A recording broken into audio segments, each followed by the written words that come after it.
Am I the a-hole for telling someone to not lie about our friend who passed away at his wedding? My best friend, will call her B, from my uni days, passed away during summer holidays 3 years ago, and it was a difficult time, but since then, I've done a lot of healing and I'm in a good place now. I want to make this clear because I've been accused of lashing out from grief, which is not true in my opinion. I had set up an annual call with a group of her close uni friends as a tradition to celebrate her memory, which happened yesterday. There is one friend, Jay, that I had this fight with. Jay announced that he wanted to invite all of us to his wedding and that he wanted to do a toast for B. For context, it was B that had introduced Jay and C to each other.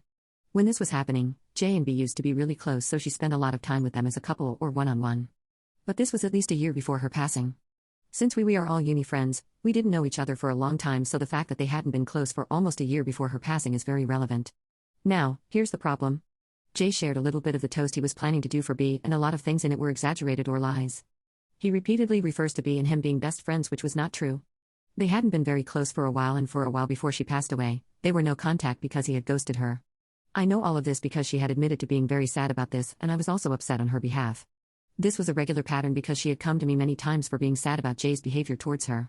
In the toast, he was mentioning how B had been their biggest supporter and how he and his fiancée consider B their family. But in truth, Jay's fiancée and B were also not close at all. They'd had a major falling out, and B did not even consider Jay's finance as a friend.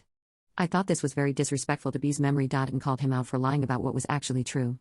I asked him firmly to revise his toast and not to lie about the dead since they had not actually been close. But he refused completely and said that I cannot minimize his feelings towards our mutual friend, especially because they had been so much closer. I did lose my cool and tell Jay about how many times he had been insufferable and a bad friend to be. We both doubled down and I told him that I absolutely won't come to the wedding before I ended the call for everyone. I was the host. Later, I got a long message from Jay telling me that I was the asshole and just lashing out because I wasn't mature enough to process my feelings.